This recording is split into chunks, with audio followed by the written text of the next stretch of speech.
Halo, pada kesempatan ini saya akan berbagi aksi nyata pada modul 1.4 program guru penggerak, penyampaian pemahaman dan pengalaman penerapan disiplin positif atau diseminasi disiplin positif.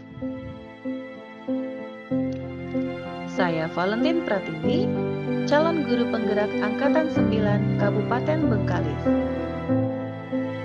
Bapak Jasmiral sebagai fasilitator dan Bapak Muhammad Nur Wahyudi Setiawan sebagai pengajar praktik. Tujuan kegiatan ini adalah membagikan pemahaman dan pengalaman tentang penerapan konsep inti disiplin positif. Bismillahirrahmanirrahim. Assalamualaikum warahmatullahi wabarakatuh. Alhamdulillahirrahmanirrahim. Puji syukur kehadirat Allah Subhanahu wa Ta'ala yang telah memberikan kita limpahan rahmat dan kasih sayangnya serta kesehatan kepada kita semua, sehingga pada hari yang cerah ini kita Bapak Ibu Guru dapat berkumpul di ruangan ini dalam rangka pemaparan ya tentang diseminasi disiplin positif atau dan penyampaian pemahaman dan pengalaman penerapan budaya positif. Jadi saya mengapresiasi kepada rekan-rekan semua karena telah mau meluangkan waktunya di sela tugas dan tanggung jawabnya sebagai pendidik di sekolah ini. Baiklah, kita mulai saja.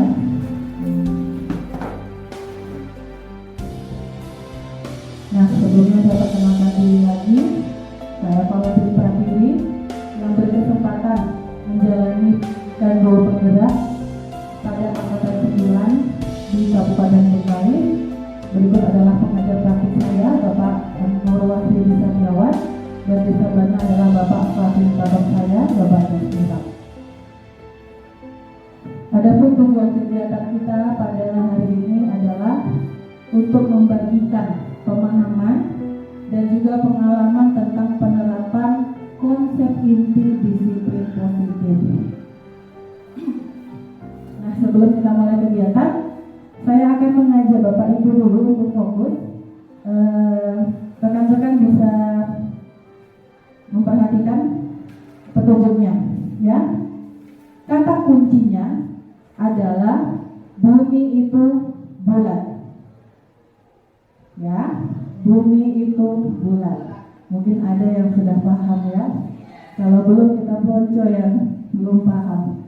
Baik, bumi itu bulat. 1 itu sama dengan 0. 2 sama dengan 0. 10 sama dengan 1. 8 sama dengan 2. Benar sekali. Kita coba lagi. Iya. Kalau 8 sama dengan 2, 20 sama dengan 1, 28 berarti 2. 28 2. Baik, bagus. Sudah mulai banyak yang fokus. Sekali lagi kita coba. Jika 8 adalah 2, 88 adalah 4, 808 adalah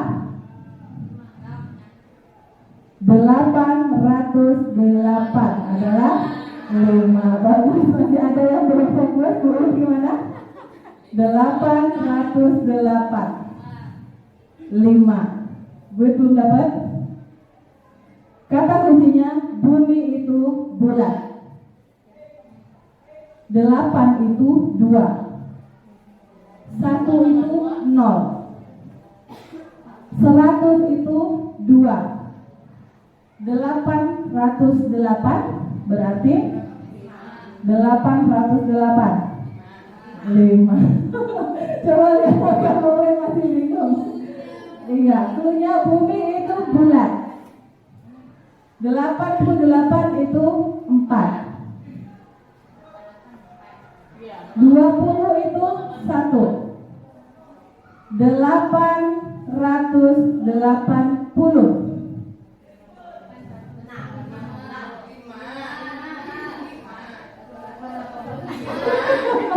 Jadi 5 ya. Iya, bagus. Tepuk tangan dulu ya buat rekan-rekan semua. Hebat ya. Jadi udah pada dapat ya. Jadi boleh itu bulat, cari ya bulat bu. Bulat udah paham? 1, 0. Tidak ada. 0 itu 1. 20 yang bulat ada berapa buit? 1. Kalau 80?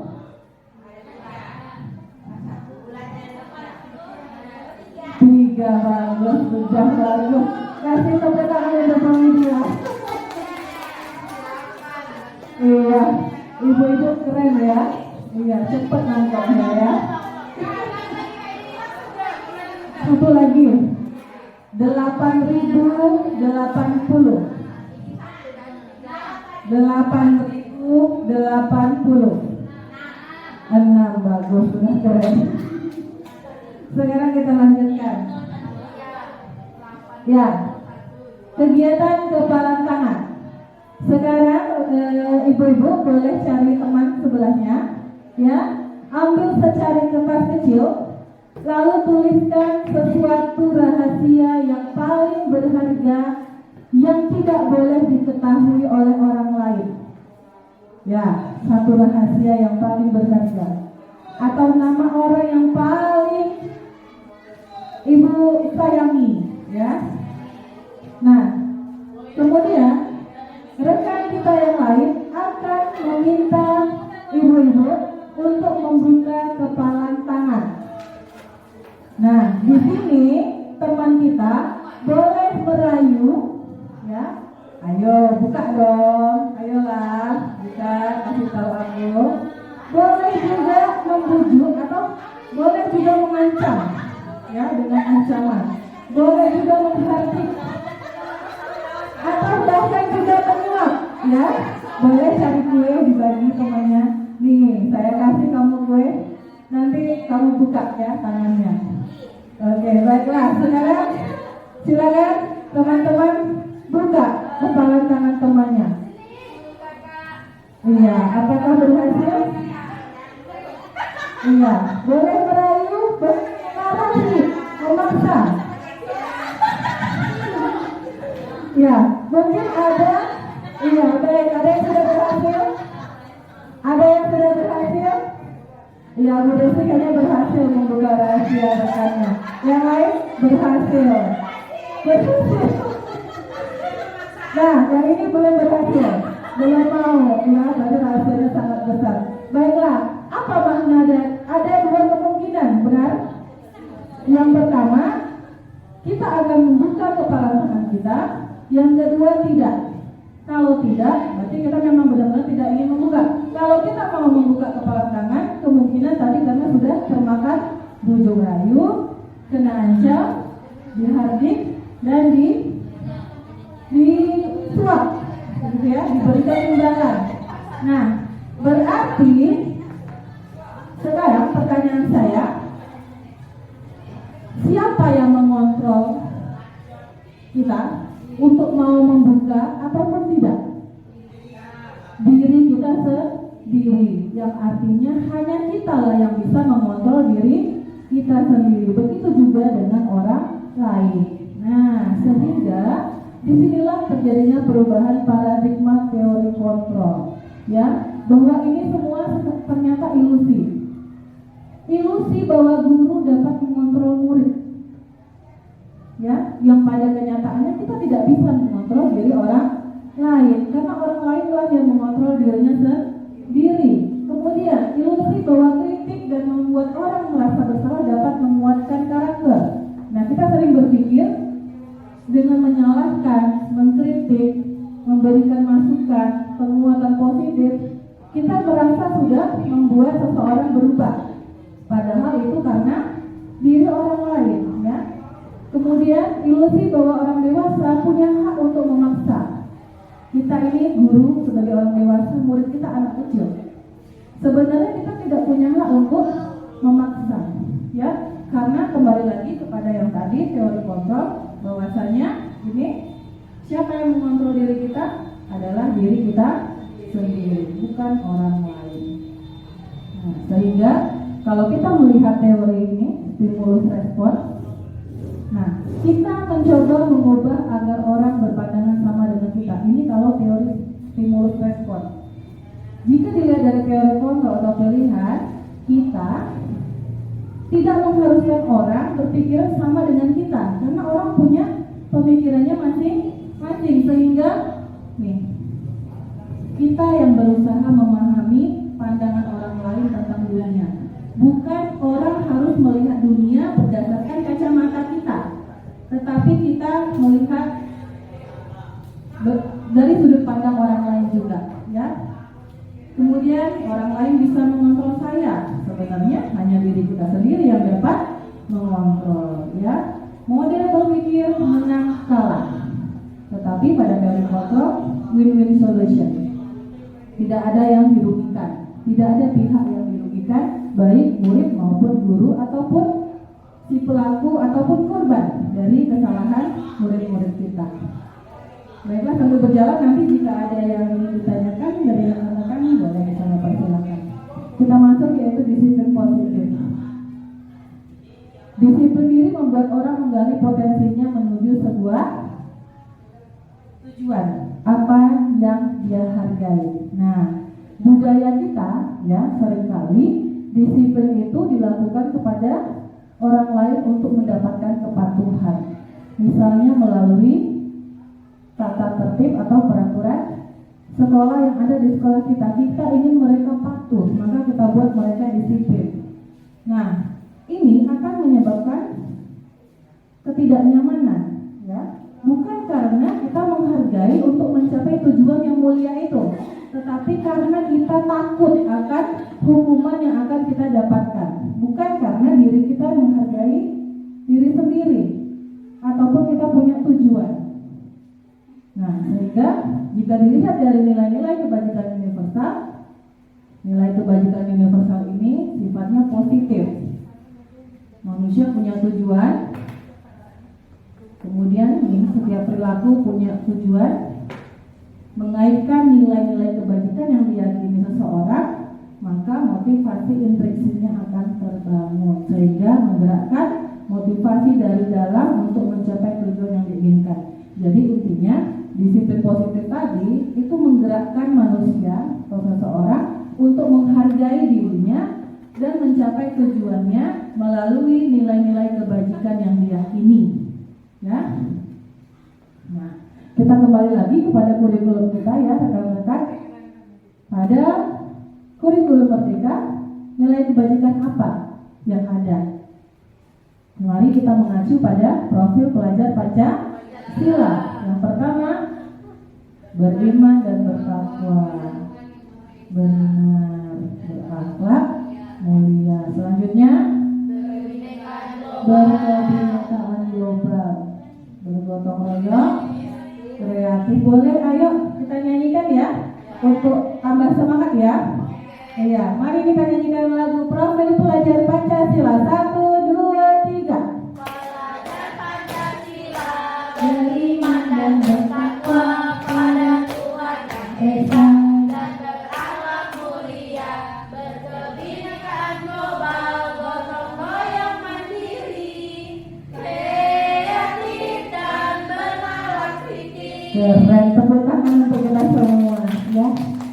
Ternyata tidak hanya murid ya, kita saja sebagai guru ketika mengikuti pelatihan ataupun seminar, ketika dibawakan permainan-permainan ataupun juga seperti tadi ice breaking, menyanyi, permainan kecil ya, akan meningkatkan motivasi kita untuk terus fokus belajar. Nah, mungkin juga bisa mulai teman-teman terapkan di kelas.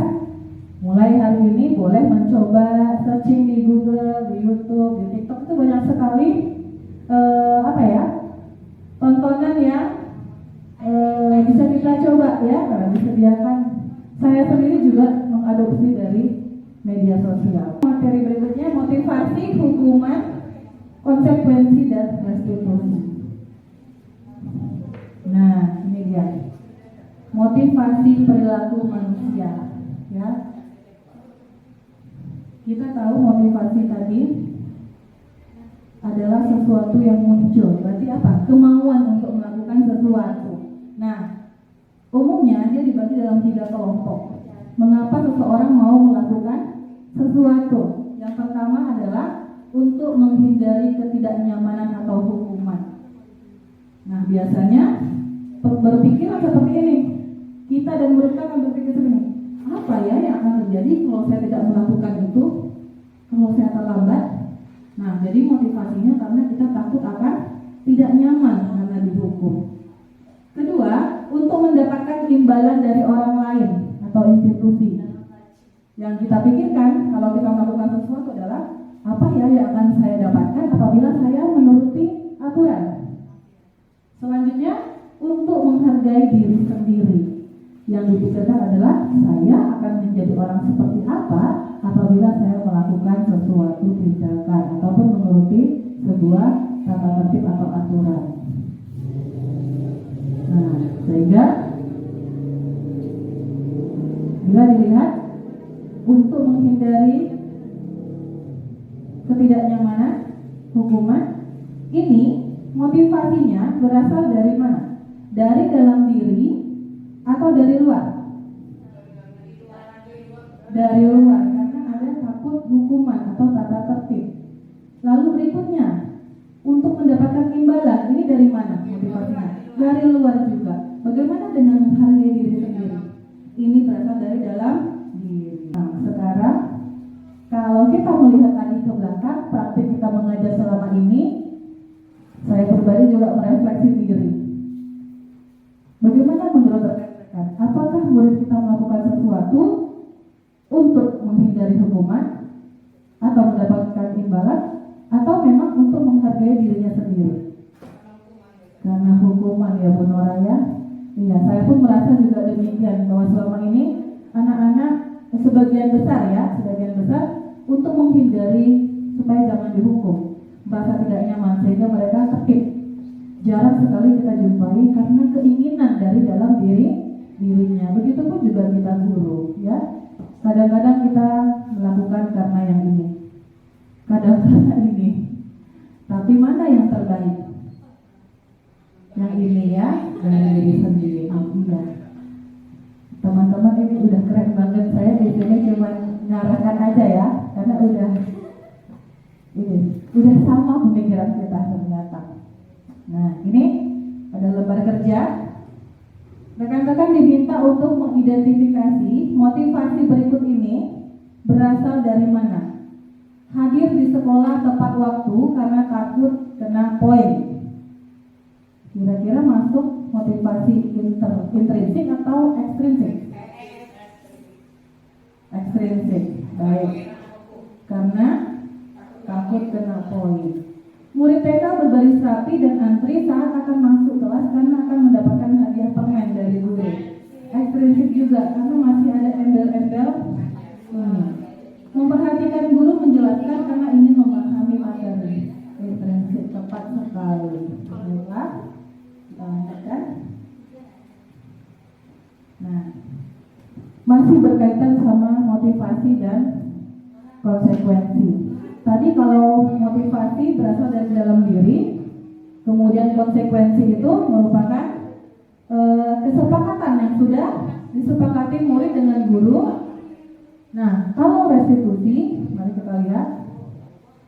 Restitusi merupakan proses menciptakan kondisi bagi murid untuk memperbaiki kesalahan mereka, sehingga mereka dapat kembali kepada kelompok mereka dengan karakter yang lebih kuat. Ingat ya rekan-rekan, penekanannya di sini adalah memperbaiki kesalahan dan karakter yang lebih kuat. Berarti ada perubahan di sini. Dari kesalahan tadi akan terbentuk karakter yang lebih baik lagi. Nah, bagaimana restitusi itu? Kolaboratif antara murid dengan guru untuk mencari solusi masalahnya. Ketika murid kita mengalami permasalahan, kita akan berkolaborasi, ya. Kita akan bertanya jawab, menggali apa yang belum terpenuhi memenuhi, lalu kemudian kita akan menanyai solusi apa sehingga munculnya dari dalam diri mereka. Nah, ini dia berpikir tentang orang seperti apa yang mereka inginkan untuk mencapai tujuan mulianya dan bagaimana cara mereka untuk memperlakukan orang lain. Nah, ciri-ciri restitusi. Restitusi bukan untuk menebus kesalahan. Ya, hati-hati rekan-rekan, bukan untuk menebus kesalahan, namun untuk belajar dari kesalahannya. Jadi, makanya ada muncul apa itu? Pengalaman adalah guru terbaik. Nah, pelajaran yang berharga, guru terbaik untuk kita, karena kita belajar dari kesalahan itu. Kemudian restitusi ini memperbaiki hubungan. Hubungan siapa? Hubungan si pelaku, murid yang melakukan tindakan negatif dengan guru dan juga dengan lingkungannya. Tawaran, ya restitusi itu berupa tawaran bukan paksaan.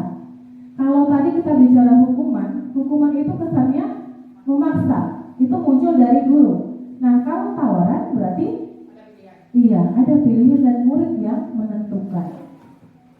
Kemudian restitusi menuntun untuk melihat ke dalam diri. Kita selami murid kita. Mengapa kamu melakukan itu? Pasti ada alasan. Lalu seharusnya kamu menjadi murid yang seperti apa? Nah, dia akan menilai dirinya sendiri, ya. Restitusi adalah cara yang paling baik. Fokus pada karakter, bukan tindakannya. Jadi kalau kita menghukum, kita seringkali fokus pada tindakan kamu salah, sehingga dia dihukum. Sementara kalau menggunakan restitusi, karakternya yang kita bentuk dulu. Karena dia fokus pada solusi. Yang tadi sudah dijelaskan sebelumnya, solusi itu muncul dari dalam diri, sehingga ada motivasi intrinsiknya muncul di sana. Kemudian murid dapat kembali ke kelompoknya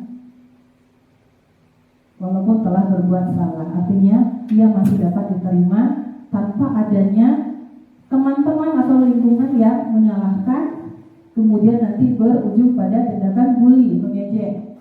Karena tindakan yang dilakukan tadi salah, ya. Nah, itu dia. Nah, sekarang mari kita lihat apa ya bedanya hukuman, konsekuensi, restitusi. Hukuman itu sesuatu yang bersifat menyakitkan, harus terjadi. Murid suka tidak suka, mau tidak mau, terima tidak terima, dia harus menerima hukuman yang kita berikan atau sanksi yang kita berikan. Sementara kalau konsekuensi ini harus terjadi karena telah ada kesepakatan di awal. Untuk restitusi ini pilihan. Murid yang menentukan apa yang akan dilakukan untuk memperbaiki kesalahannya.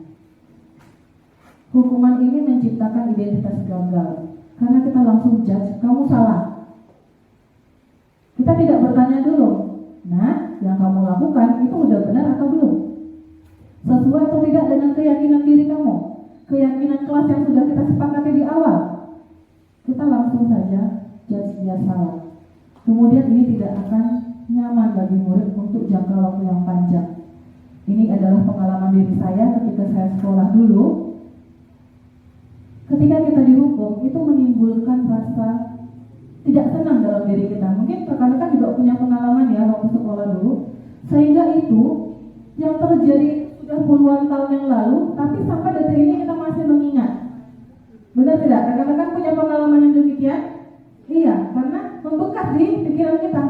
Sehingga kita muncul rasa tidak suka pada guru tersebut.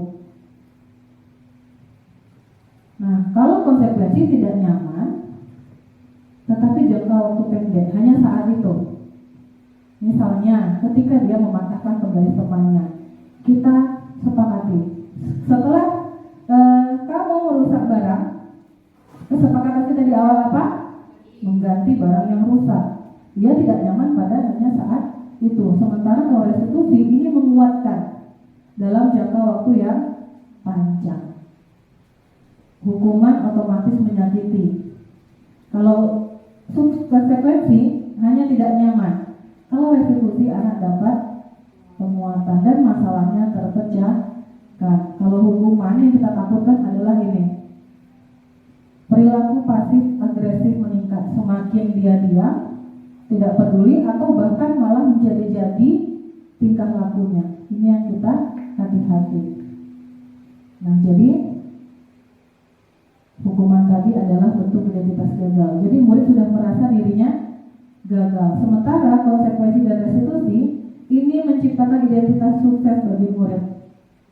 Konsekuensi dia belajar apa yang telah dilakukannya, dia pertanggungjawabkan gitu. Kalau restitusi yang telah dilakukan, dia cari solusinya untuk menyelesaikan permasalahan tersebut. Jadi ini hukuman sifatnya negatif sehingga konsekuensi bersifat netral, sedangkan restitusi positif. Di antara ketiga ini, mana yang kira-kira menurut rekan-rekan yang terbaik atau ideal kita lakukan? Restitusi ya, baik.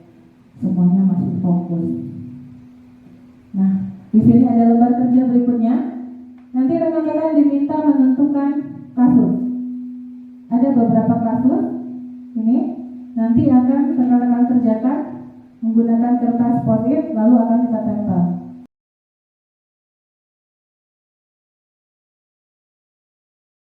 Mari kita lanjutkan ini ya. Mana yang konsekuensi, mana yang hukuman dari soal yang ada di slide kita. Ya baik, terima kasih. Ya, ini hukuman. Selanjutnya, iya terima kasih. Baik, berikut itu ya jawaban dari rekan-rekan ya. Nanti akan kita cek apakah termasuk hukuman atau konsekuensi. Baik, terima kasih. Lalu bagaimana dengan penghargaan? Rekan-rekan pernah tidak memberikan penghargaan pada murid? Pernah. Kalau Bu Desi apa bentuk penghargaannya? Berikan uang jajan mungkin? Memberikan pena ya, kalau Bu Nora? Oh, yang paling sederhana, memberikan aplaus, tepuk tangan ya, semangat. Teman-teman lain bagaimana? Diberi permen, Bu Asmawati pernah ya beri permen? Iya, saya juga memberi nilai yang baik, ya. Benar. Nah, itu bentuk penghargaan, baik berupa barang maupun kata-kata ya, ucapan ya. Nah, ternyata setelah saya mempelajari ini pada modul 1.4 dalam pendidikan guru penggerak, ternyata penghargaan ini tidak berdampak positif. Kenapa begitu, Mistiri? Nah, kita lihat penghargaan ini jika dilihat dalam jangka pendek, memang misalnya contoh murid TK tadi, Ananda berbaris yang rapi, nanti Bunda kasih permen ya, mereka akan berbaris yang rapi di pintu masuk. Nah, mereka akan berbaris karena motivasi eksternalnya adalah harapan hari ini dapat permen. Nah, kemudian kalau wali kelas yang tadi bundanya tidak masuk, digantikan oleh yang lain, tidak disebutkan lagi ada permen. Lalu apakah mereka, murid-murid kita tadi, akan tetap berbaris dengan rapi? Nah, belum tentu ya, bahkan malah kemungkinan malah lebih berserak daripada yang sebelumnya. Itu jangka pendek. Jangka panjang tadi itu belum tentu dia akan terjadi karena iming-imingnya penghargaan. Lalu penghargaan ini merusak hubungan, ya, merusak hubungan siapa yang dirusak? Dia akan, iya,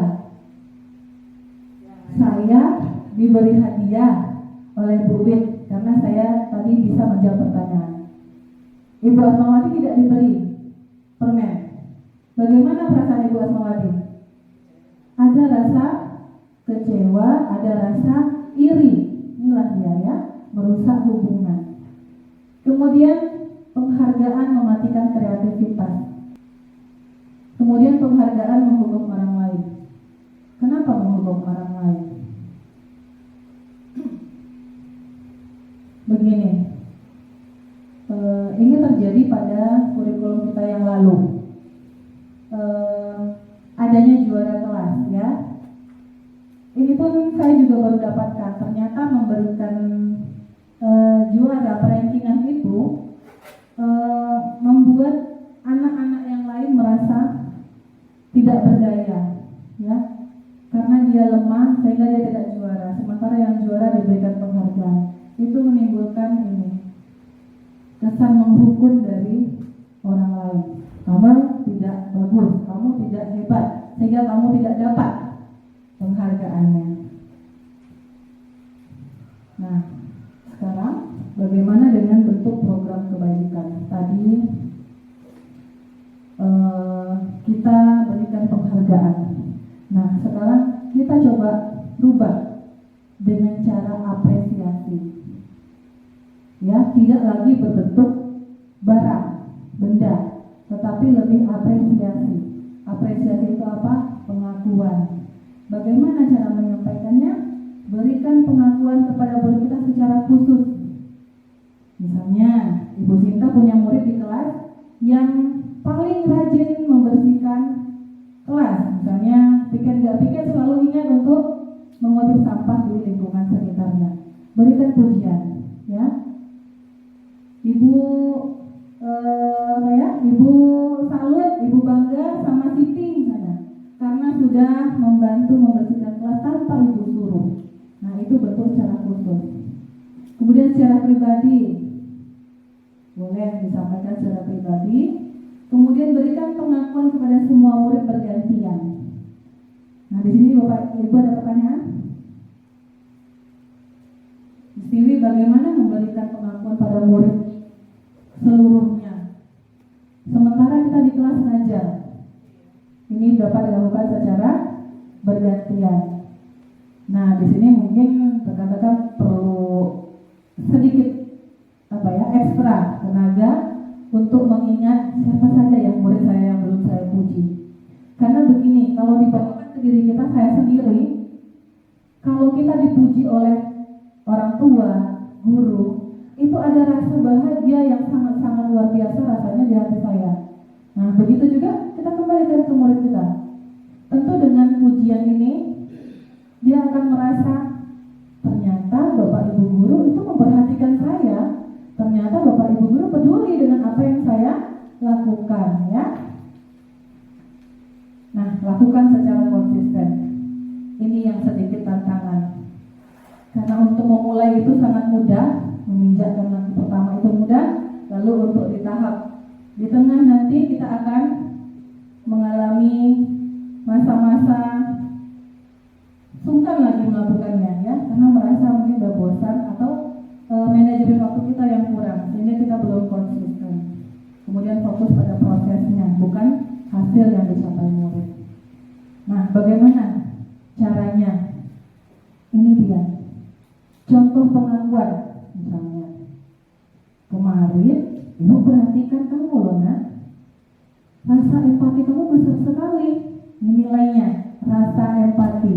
Waktu kamu menolong murid baru di kelas kita. Ini pujian loh, mengakui nilai-nilai yang ada pada diri anak. Memuji rasa empatinya, memuji kepeduliannya. Ibu sangat menghargai kepedulian kamu saat kamu membantu tugas kamu, teman-teman di kelompok. Kamu hebat. Puji mereka. Terima kasih ya, Nak. Rasa tanggung jawab kamu udah memungut kertas yang bergerak di lantai. Ya, ini adalah bentuk mengakui nilai-nilai yang sudah tertanam di diri anak. Anak kalau udah dikata puji, dia akan sangat senang. Ya, kita kembalikan ke diri kita. Kita butuh itu.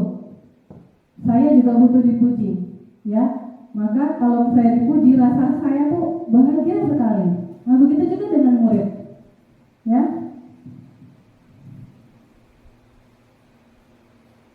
Nah, ini lagi.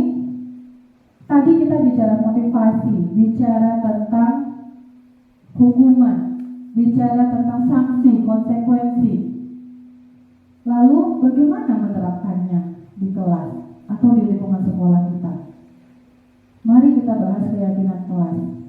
Istiwi, kenapa sih gak peraturan aja? Kenapa harus keyakinan kelas?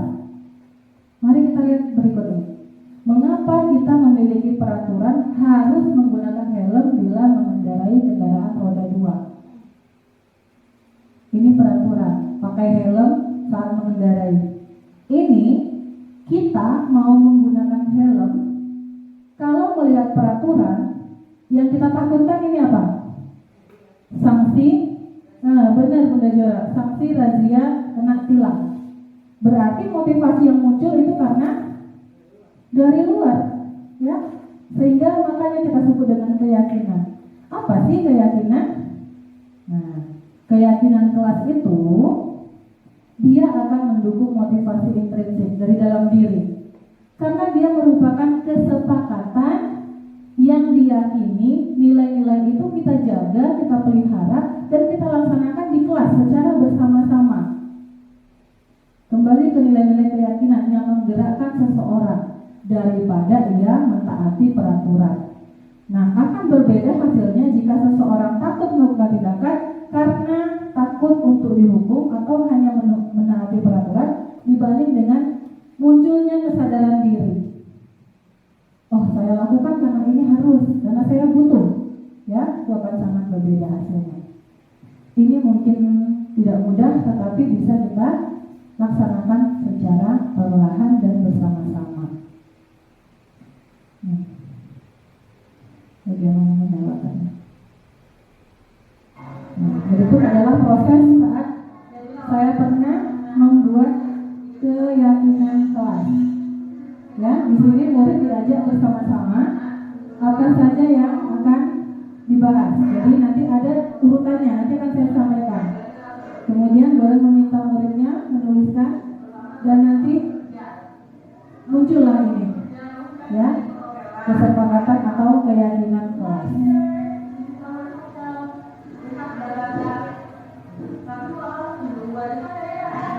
Nah, ini akan muncul dari murid ya, bukan kita yang menentukan. Mengerjakan tugas tadi secara berkelompok dan juga sudah melakukan presentasi masing-masing kelompok ya. Sekarang minta waktunya, kita masih punya 15 menit lagi ya. Kita akan membuat sebuah keyakinan kelas. Keyakinan kelas. Nah, apa itu misi keyakinan kelas? Keyakinan kelas ini sama seperti sebelumnya ya, sesuatu yang kita sepakati secara bersama-sama yang menjadi nilai-nilai kebajikan untuk kita laksanakan juga bersama. Jadi bukan hanya misteri saja, tetapi ananda semuanya yang ada di kelas ini itu kita buat kesepakatan dulu ya. Nilai-nilai apa yang harus kita jaga, nilai-nilai apa yang harus kita lakukan ya, nilai apa yang harus kita indahkan. Nah, kenapa nilai-nilai kebajikan ya? Karena nilai-nilai kebajikan itu adalah nilai-nilai baik ya, nilai-nilai luhur yang harus ditanamkan pada ananda semua. Ya, supaya apa? Selama kita belajar, ananda bisa mengikuti dengan baik dan tujuan dari pembelajaran kita itu tercapai. Ya, bisa? Bisa dipahami? Baik, sekarang masing-masing kelompok silakan bagikan kertas ini satu orang satu. Ya, nanti diminta menuliskan.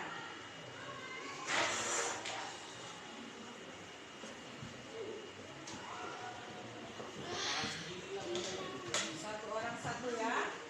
Nah, di belakang. Baiklah, sebelum ananda menuliskan yang diminta nanti, sekarang kita tentukan dulu keyakinan kelas kita. Kita inginnya mengindahkan nilai-nilai apa supaya kita semua di dalam kelas ini menjadi anak yang tertib, baik, santun, dan juga dapat mengikuti pembelajaran dengan baik. Ada yang punya saran? Apa contohnya? Misalnya ada saling menghormati. Oke. Saling menghormati. Nah, seperti itu ya, Nak. Kira-kira contoh nilai-nilai kebajikan. Ada yang lain? Amin. Saling menghargai. Oh, udah sama. Oke, tidak apa-apa. Sama. Saling menghargai. Oke. Berarti Anda udah paham ya nilai-nilai kebajikan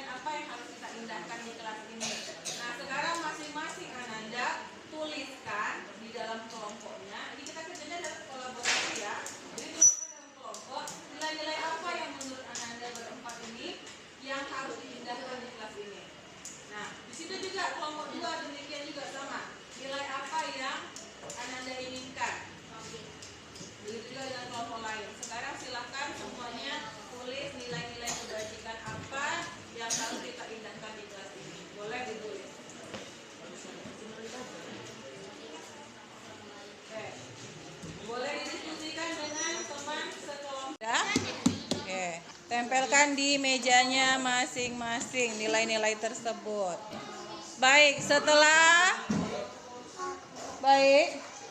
setelah menempelkan di meja masing-masing, sekarang Ananda coba berkeliling, baca nilai-nilai apa yang dituliskan teman-temannya.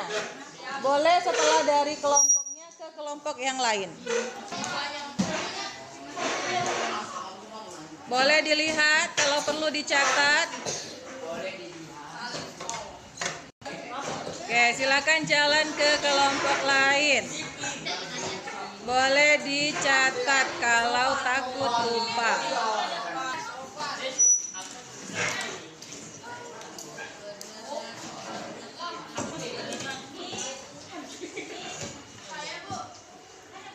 Sudah menuliskan. Nah, sekarang ini contoh ya, kelompok 6 dulu mencontohkan bagaimana menempelkannya di papan tulis. Nanti kelompok lain silakan tempelkan di ini kelompok 1 ya. Kelompok 2 di sebelah sana, kelompok 3 di lemari, kelompok 4 di ujung, 5 di tengah, 6 di sini. Oke, sekarang Miss mau kelompok 6 sebagai contoh. Silakan tempelkan mana tadi kalimat yang bagaimana terdengar jika murid itu sudah saling menghargai, ya. Nah, sekarang tempelkan di sini. Oke, silakan maju semuanya. Nah, ini bagian ya. Baik, terima kasih. Ayo silakan di sini. Pegel ya. Berdiri lah sedikit. Perilaku ya. Baik, sudah ditempelkan. Nah, sekarang masing-masing kelompok boleh menempelkan di tempatnya. Silakan. Di sini. Ya. Ya. Ayo kelompok di lemari, kelompok 3.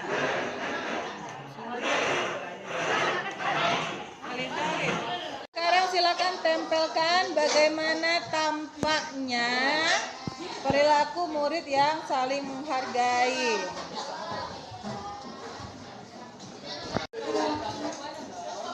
Oke, baik. Lagi terakhir? Oke, terima kasih. Boleh kembali ke tempat. Yang lain juga silakan tempel di tempat yang disediakan di kelompoknya.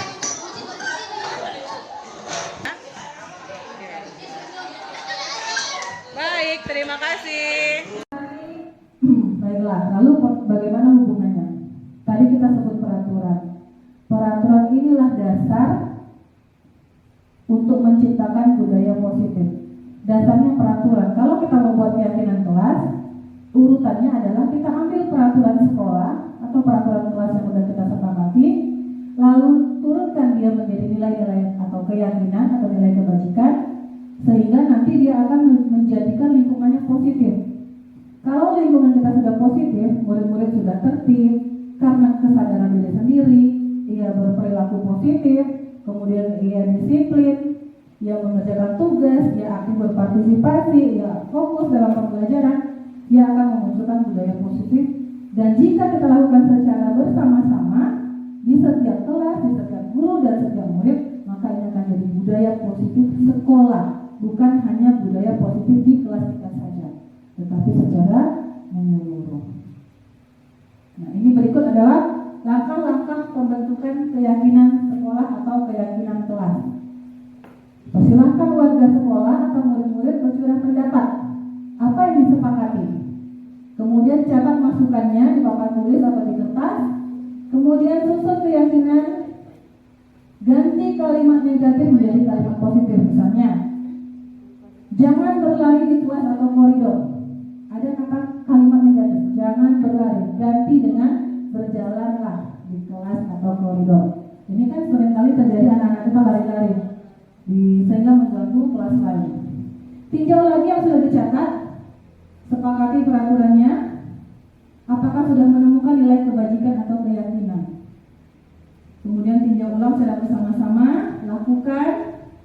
Nah, jumlahnya tidak banyak ya, rekan-rekan, hanya sekitar 3 sampai 7 keyakinan saja.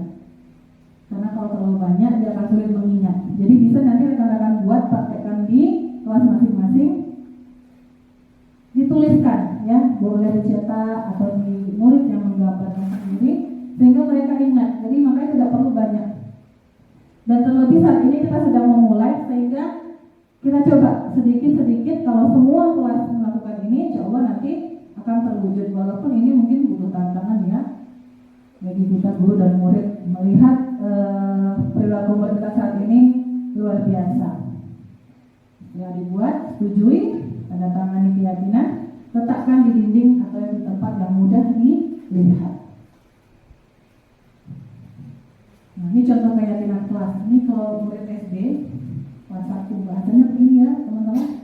Setiap anggota kelas perlu belajar, perlu senang, perlu melakukan tugas. Ini kalau kelas tinggi. Selalu bersikap positif, senantiasa menjadi diri terbaik. Ini untuk kelas SMP. Hormat, ini nilai keyakinannya. Bagaimana standarnya? Kami meyakini bahwa sangat penting untuk menghormati semua orang dan barang milik orang lain. Nah, hormat di sini nanti banyak cabang-cabangnya. Hormat itu kepada sesama, guru, orang tua, tamu, kemudian barang-barang milik orang lain. Kita juga tetap harus menghargai. Ketika meminjam, menggunakan barang teman, pinjam terlebih dahulu, jangan sembarang sentuh, sembarang pakai. Di sini penanaman nilai-nilai keyakinannya. Bekerja, diterima ini hanya contoh ya teman-teman. Nah, sekarang manakah yang merupakan keyakinan untuk kita bunyikan dalam keyakinan kelas yang akan kita buat nanti? Apakah yang A atau yang B? Murid hadir tepat waktu atau kami menyadari disiplin itu penting? Nah, benar ya, Bu Sita. Kami menyadari disiplin itu penting. Kami murid yang mencintai kebersihan atau menjaga kebersihan kelas? Benar sekali. Aktif dalam pembelajaran atau kami murid yang semangat belajar? Yang begini terasa lebih dekat dengan anak karena kita pakai bahasa yang indah ya. Kalau begini dia harus memikirkan lagi apa saja terkait dengan aktif dalam pembelajaran. Ini dia terbayang, oh harus aktif, harus semangat. Nah, ini tadi urutan membuat keyakinan kelas ya. Angkat peraturan kelas atau sekolah, ubah jadi kalimat positif, tentukan nilai kebajikan, gunakan tabel Y dan tabel T. Seperti apa Miss tabel T dan tabel Y? Ini tabel Y. Nanti saat rekan-rekan praktek di kelas dengan muridnya masing-masing, kita pakai ini. Misal kita ambil satu nilai hormat. Hormat tadi, bagaimana terdengar murid-murid kita jika mereka sudah menanamkan nilai-nilai hormat? Yuk, saya bantu. Kita bisa menyelesaikan ini bersama. Terima kasih. Tolong ya, permisi. Boleh saya pinjam? Nanti akan segera saya kembalikan. Akan seperti inilah kedengarannya kalau murid-murid kita bicara di kelas. Begitu juga dengan gurunya. Nah, yang terlihat bagaimana? Kita akan melihat empati murid terhadap perasaan orang lain. Ketika ada teman yang bersedih, dia menunjukkan rasa empatinya, dia pun ikut merasakan apa yang dirasakan temannya. Kita akan melihat murid-murid yang memegang barang milik orang lain dengan izinnya, misalnya meminjam bukunya atau penanya. Kita akan melihat murid yang mendengarkan dengan seksama dan berbuat baik, berbagi, banyak lainnya ya. Nah, bagaimana perilakunya? Anak-anak yang hormat, bersenyum ramah, memberikan salam hormat, ya, berjabat tangan, menyapa. Nah, ini model-model ini ya, keyakinan lain ya. Memberikan ruang bekerja, postur tubuh yang tenang, tidak lasak, ya. Beginilah kira-kira. Nanti bisa teman-teman coba di kelas. Nanti akan kita simulasikan juga bagaimana prosesnya. Nah, ini tabel T. Murid yang hormat akan tampak datang tepat waktu, menyapa guru setiap hari. Ini menghormati peraturan ya. Ini menghormati guru. Ini menghargai barang milik teman. Ya. Ini seperti ini. Tidak tampak seperti sering hadir terlambat. Ini bukan cerminan dari sikap hormat. Acuh ketika bertemu teman atau guru. Tidak mengembalikan. Jadi ini dia. Nah, nanti lihat mana yang positifnya, mana yang negatifnya. Nah, penekanan kita di kelas nanti sama buat ini. Sebenarnya bukan pada hasil keyakinan kelasnya, tetapi saat kita membentuk keyakinan kelas, nilai-nilai ini yang kita sampaikan ke murid. Nah, Ibu mau lihat nanti kalau kita sudah menjaga hormat dengan guru, Ibu mau lihat kamu akan seperti ini, ya. Nah, ini nanti contoh keyakinan kelas. Teman-teman nanti akan membuat LK-nya, mengembalikan buku di tempatnya, nilai keyakinan apa, mematuhi tata tertib sekolah, nilai keyakinan apa yang ada di sana, menghormati kepada guru, nilai keyakinan apa.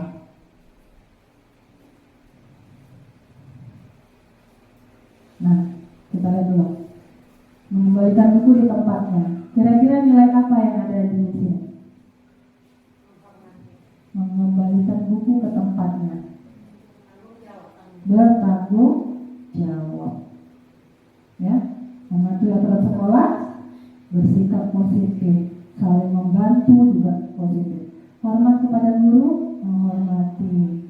Ya, nah nanti ini kita akan membuat ini bersama-sama, akan dibimbing bagaimana membuat keyakinan kelas dengan melengkapi tabel Y dan tabel T dari 3 nilai ini dulu. Contoh, sebagai contoh ya. Nanti akan kita laksanakan.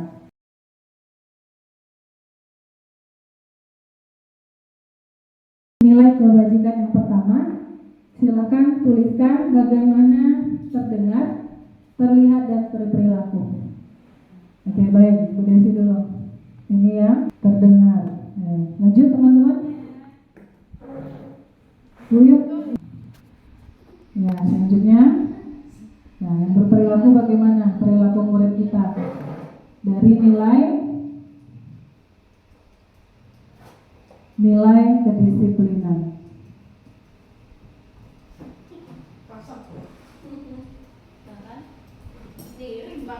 Oke, baik.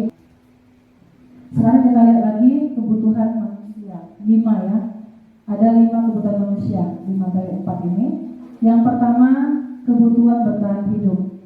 Semua orang selalu mempertahankan hidupnya agar tetap hidup, ya, makan, minum, tempat tinggal dan sebagainya. Penguasaan, bagaimana mereka ingin melakukan sesuatu, kebebasan, kesenangan, rasa kasih sayang dan rasa diterima oleh lingkungan. Nah, kalau kita flashback lagi, kita review lagi saat kita di kelas, sering kali begini, saya pribadi, kita ngejudge anak, kamu nih bandel ya, kamu nih begini, kamu begitu. Kita langsung nuduh dia melakukan sesuatu kesalahan. Nah, alangkah baiknya kita lihat dulu. Kita lakukan dialog secara mendalam, ambil waktu yang agak lapang ya, dan tidak di depan rekan-rekan teman-teman sekelasnya. Karena itu menimbulkan rasa malu, minder ketika kita ditegur oleh guru. Tanyai, kemungkinan mereka itu melakukan tindakan itu karena ada salah satu dari kebutuhan ini yang tidak terpenuhi. Mungkin di rumah ia kurang kasih sayang, atau di kelas dia sering dibully, tidak ada teman yang mau bermain dengannya, atau kesenangannya tidak terpenuhi saat belajar. Mungkin ini misalnya saya mengajar monoton, saya ceramah, kerjakan tugas, jawab di papan tulis misalnya. Nah, mungkin kesenangan ini kita bisa refleksi diri juga sambil merefleksi diri lewat masalah-masalah murid kita. Ya, setelah refleksi diri nanti kita akan muncul, oh iya, mungkin dia ini tipe anak yang suka mainnya lasak, belajarnya nggak bisa tenang. Berarti kita sekali-sekali perlu buat kesepakatan, oke, nanti kapan ada waktu kita praktek, kapan ada waktu kita role play, misalnya bermain peran ya. Jadi macam-macam, atau demonstrasi, nah tergantung dengan materi rekan-rekan semua. Nah, nanti juga ada lembar kerja ya, kebutuhan apa yang belum terpenuhi pada kasus berikut. Atau boleh langsung kita jawab sekarang aja.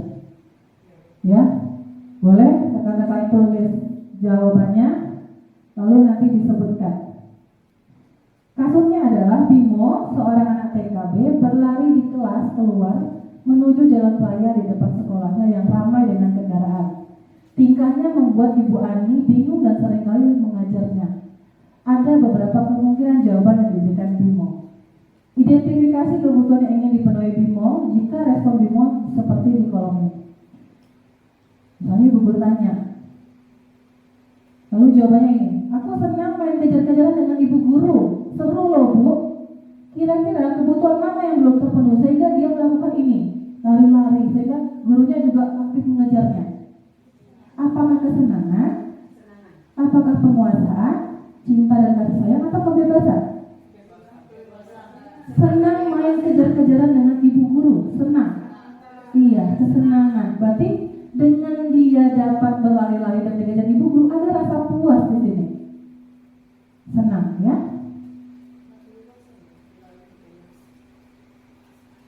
Berikut, Dinda seorang anak kelas 3 SD begitu tiba sampai rumah, menangis dan mengadu pada ibu bahwa dia benci pada ibu Rani, gurunya. Ini jawabannya. Ibu guru tidak menyapaku hari ini, padahal aku pakai jepit rambut baru loh. Iya, ia butuh diperhatikan.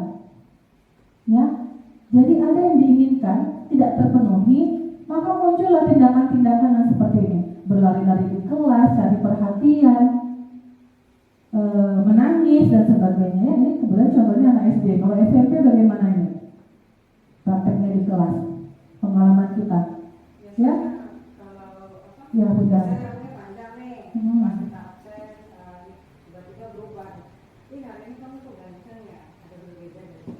Oh, ada yang berbeda dari biasanya. Ya, jadi dia ingin dipuji begitu ya. Atau kadang anak-anak yang suka nempel-nempel sama kita, itu dia butuh perhatian kita. Yang seringnya kita temui itu malah negatif. Itu yang menjadi tugas kita bersama. Ya.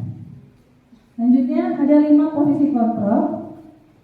Ada penghukum, pembuat merasa bersalah, teman, pemantau, dan manajer. Mari kita cek.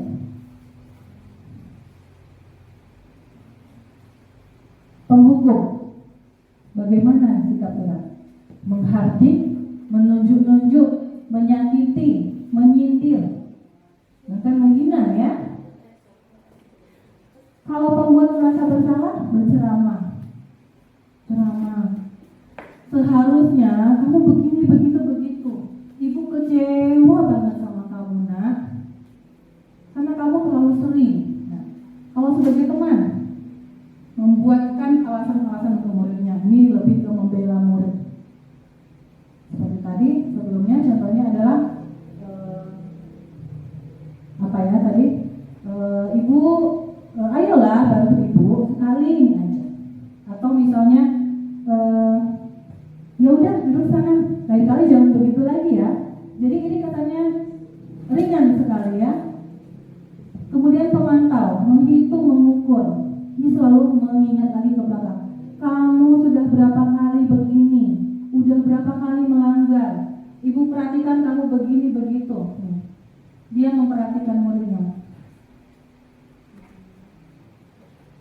Kalau sebagai manajer, ini lebih kontrol dirinya, menghargai diri sendiri, sehingga mengajukan pertanyaan-pertanyaan seperti apa yang kita yakini, apa yang bisa dikerjakan untuk memperbaiki masalah ini.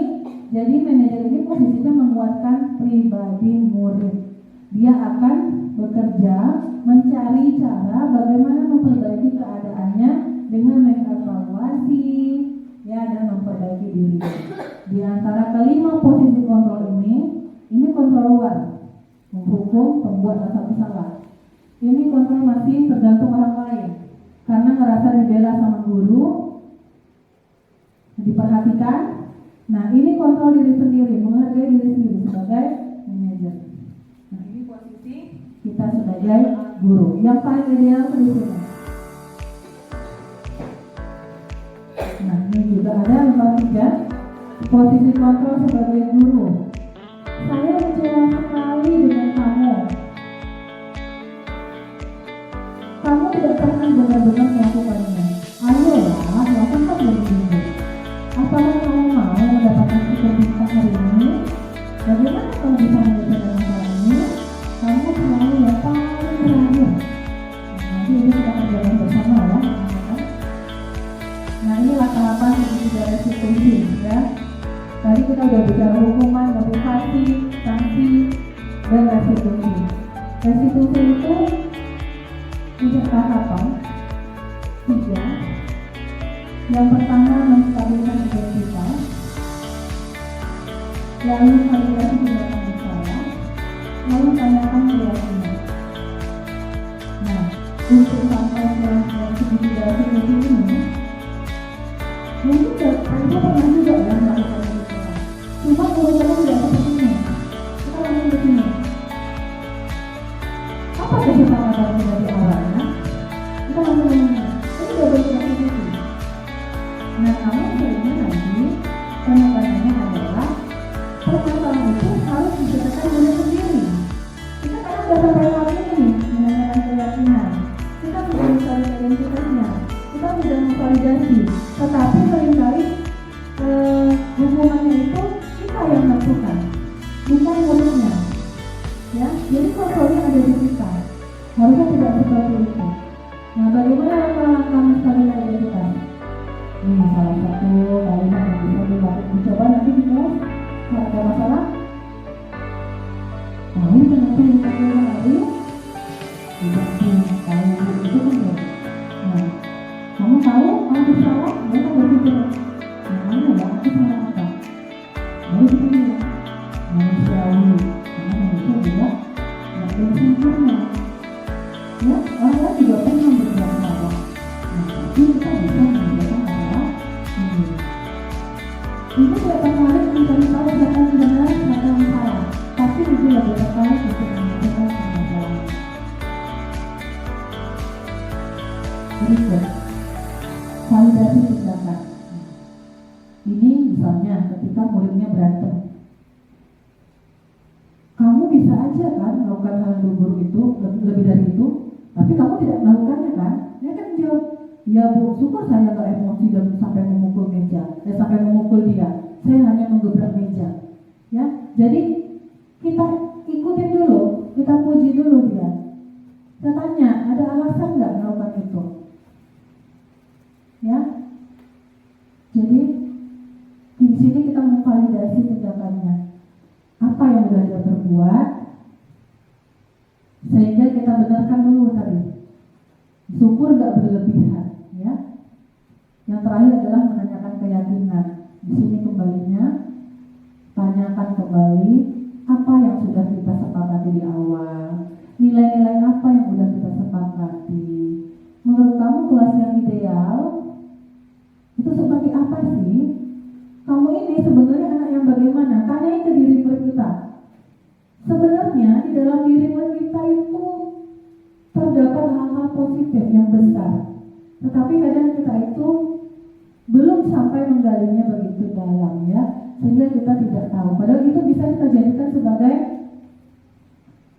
nah kamu kan orangnya begitu bagus, kamu rajin, kenapa sih kok sampai datang terlambat, tidak mengerjakan tugas, padahal kamu pinter. Kita puji dia seperti itu. Nah tanyain, kalau tidak melakukan itu kamu mau jadi orang seperti apa? Jadi intinya itu, keyakinan kelas ini, kembalikan ke dirinya lagi, nilai-nilai apa yang sudah dia langgar, atau yang tidak dia lakukan atau tidak dia taati. Ya, namun untuk melakukan restitusi ini, seperti yang disampaikan sebelumnya, jangan lupa kita buat keyakinan dulu dengan murid-murid di kelas kita. Karena kita belum punya kesepakatan ini dengan murid. Tahu-tahu kita ada restitusi. Nah, apa nak keyakinan kelas yang sudah kita sepakati? Sementara kita belum punya ini. Makanya di sini saya mengajak rekan-rekan semua untuk dimulai dari besok sudah boleh membuat keyakinan kelas. Ambil waktu mungkin 30 menit di jamnya untuk membuat keyakinan kelas pakai model T dan model Y tadi. Berikut contoh yang pernah saya lakukan.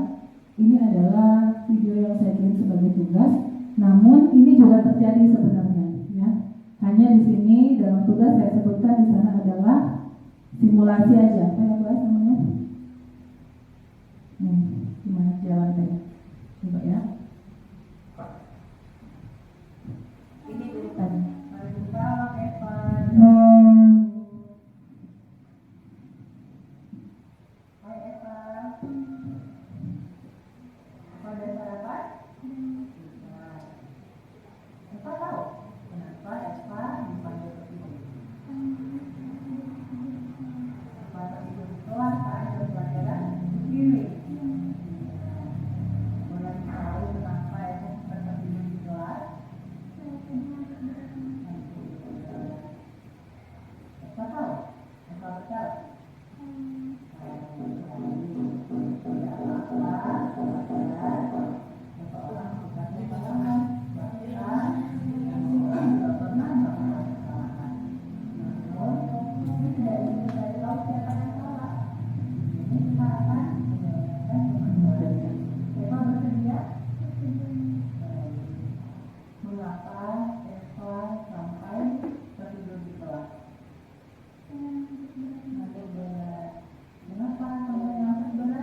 keyakinan kelas yang mana yang tidak Eva laksanakan karena tertidur di kelas?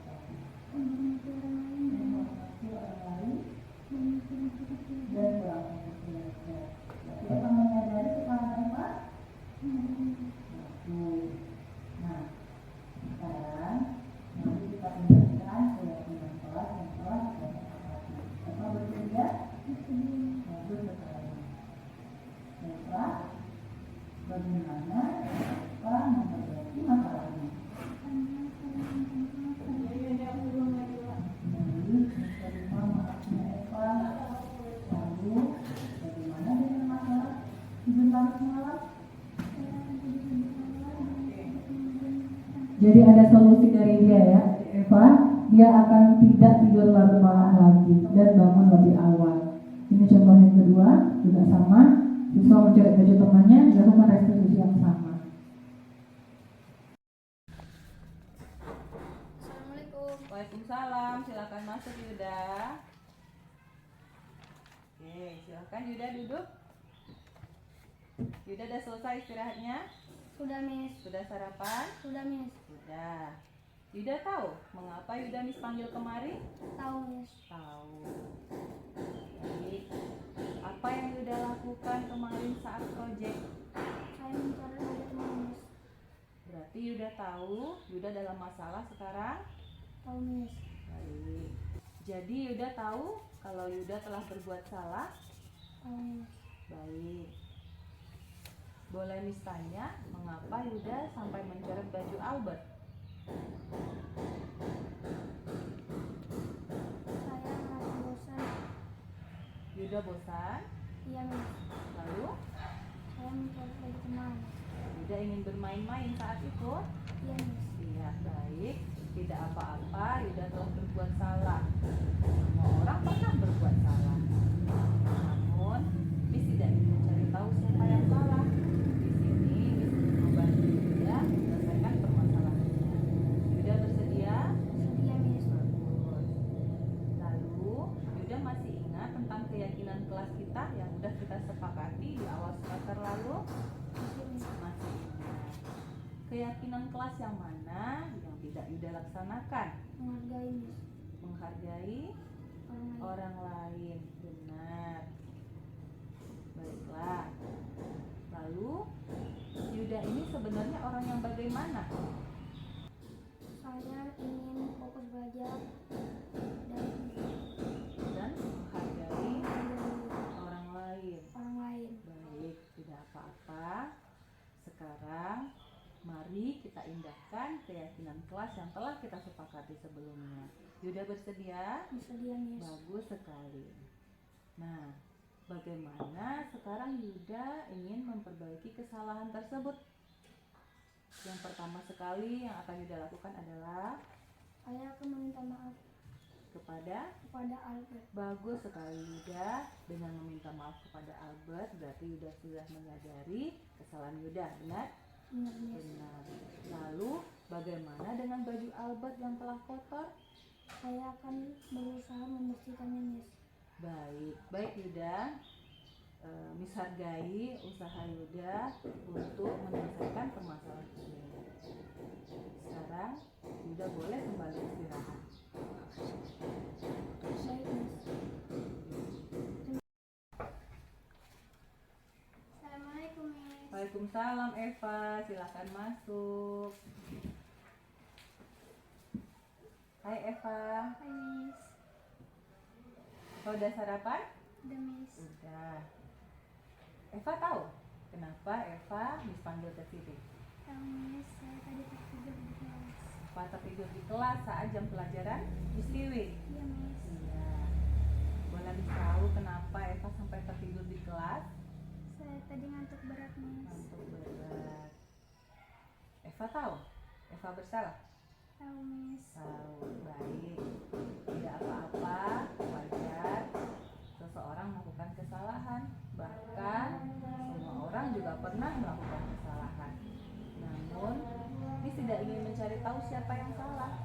Di sini kita akan menyelesaikan permasalahan tersebut. Eva bersedia? Bersedia, Miss. Baik. Mengapa Eva sampai tertidur di kelas? Miss. Ngantuk berat. Kenapa sampai ngantuk berat? Saya tidurnya malam, Miss. Tidur malam. Baik. Mengapa Eva sampai tertidur larut malam? Apa yang Eva lakukan? Saya main game di HP, Miss. Main game di HP. Miss. Baik, tidak apa-apa.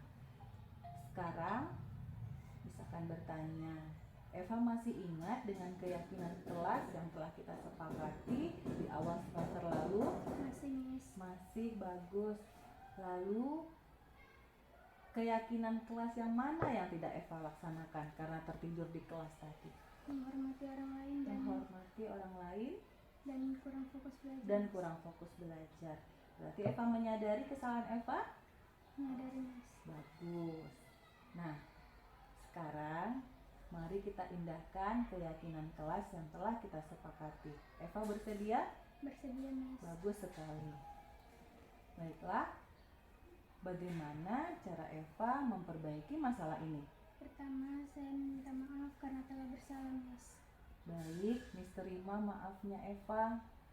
Lalu, bagaimana dengan masalah tidur larut malam?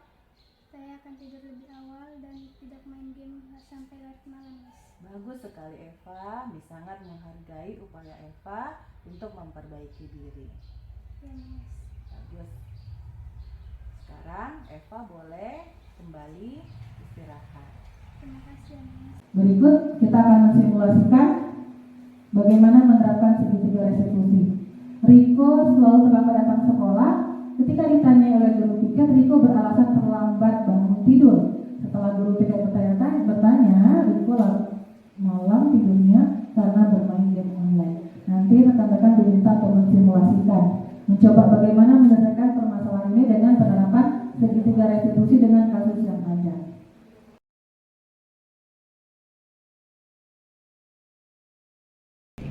Eva tahu nggak kesalahan apa yang telah Eva lakukan?